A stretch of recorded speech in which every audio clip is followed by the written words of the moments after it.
Please know that everything expressed in this video is not meant to be objective. These are subjective reviews and subjective analyses. If you have a differing opinion, please feel free to share it. Often we ascribe the storytelling qualities of music to lyrical genius like that of Dylan or Jackson Browne, and leave the musical storytelling to ancient experts more along the lines of Beethoven or Chopin. But the stories of music didn't die with the implementation of lyrics. I like to use a Supertramp song to demonstrate how music and lyrics can work hand in hand to tell a unique story. From Now On is the second to last track on Supertramp's fifth album, Even in the Quietest Moments. This album is personally special to me because it happens to have 3, maybe 4 out of 5 of my favorite Supertramp songs, including number 1. It's also in my top 20 albums ever, so worth noting, but returning to the song itself. Let's start with the purely musical side. It opens with an iconic piano flair,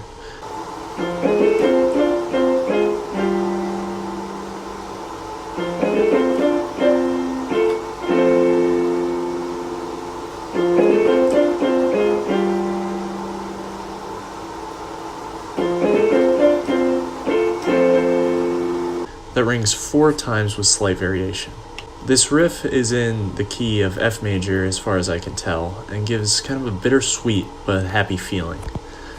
At this point in the piece, the piano feels welcoming, happy, optimistic, and then it slowly descends notes into a more introspective sound.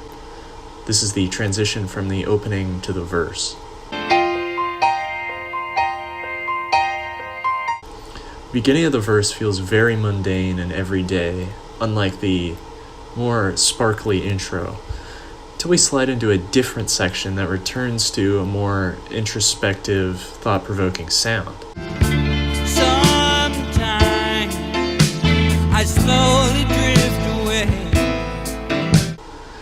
But the mundane everyday verse slowly comes back in a quick return for a little while. When we return to the introspective section, it feels more crushing, like there's no way out of this situation, no way out of this mundanity, and we're starting to realize that.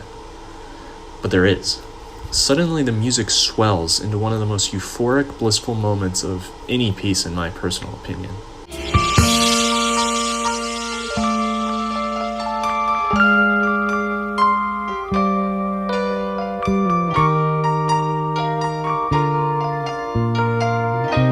This is happiness and contentment. Music satisfies us. We escape the mundane slump aforementioned. All the former sadness is entirely wiped up when the saxophone solo finally kicks in. It's almost too good to be true. And that's the cue for a variation on that introspection motif we've heard occasionally.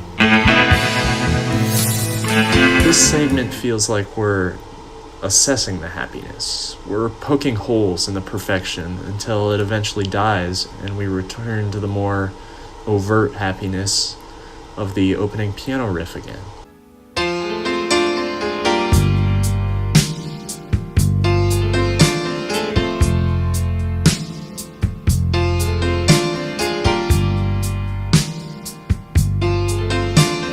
This time they take on a more somber tone by mixing in previous parts to form a completed picture.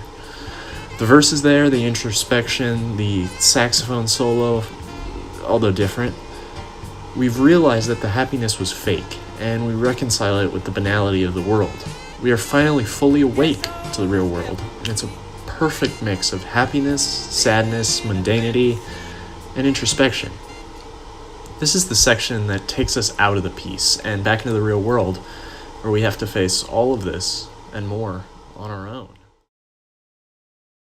Now on the other side, let's look at the lyrics, which of course start in the verse. It begins with, Monday has come around again, and same old place. They give us these images of recursion in our protagonist's life. He wants to know how long he has to stay, just repeating the actions of a previous day over and over again. He sees that there's no escape from this cycle, and he's making minimum wage while slaving away. The introspection part of the verse seems darker. It sees him admitting that he often slips into fantasy to escape this pointless world. The following verse follows one of these fantasies, where he robs a bank to pay off all of his gambling debt. This juxtaposes with the everydayness of the music at this time. It makes the section feel almost ironic. When we return to the introspective part, he wants to run away from his reality, all on his own, and return to a more childish world. That's when our euphoric happiness hits, and we get my favorite moment of musical and lyrical symmetry in the entire piece. My life is full of romance. This line happens right before the sax brings us fully into this happy world, right before we're crudely awakened into the heavy introspective part, the introspection that's hitting harder than it has before and really making us think. When we finally return to the reconciled world, our protagonist has as well. He states the obvious: guess I'll always have to be living in a fantasy. This motif continues with slight variation, ending the piece, but it seems like our narrator has become enlightened alongside the growing hopefulness of the music. Reconciling these two sides is easy enough. The part I want to focus on is the segment I've titled Euphoria / Rude Awakening, whatever you want to call it. Our protagonist finally dives head deep into his disillusions and is perfectly content. He learns that his life is full of romance. This is both a traditional romance and the romance of everything around him. He lives in an idyllic world, a romanticized world, a perfect world. But the music comes in to point out that this world isn't real. Our protagonist becomes enlightened, and he begins to fill his boring world with the brilliance of his fake world, finally realizing that the only way he'll ever be happy is if he lives in a fantasy. And then the song ends, and we're left to pick who we agree with. The crude truth of the music, or the dream of a lyricist.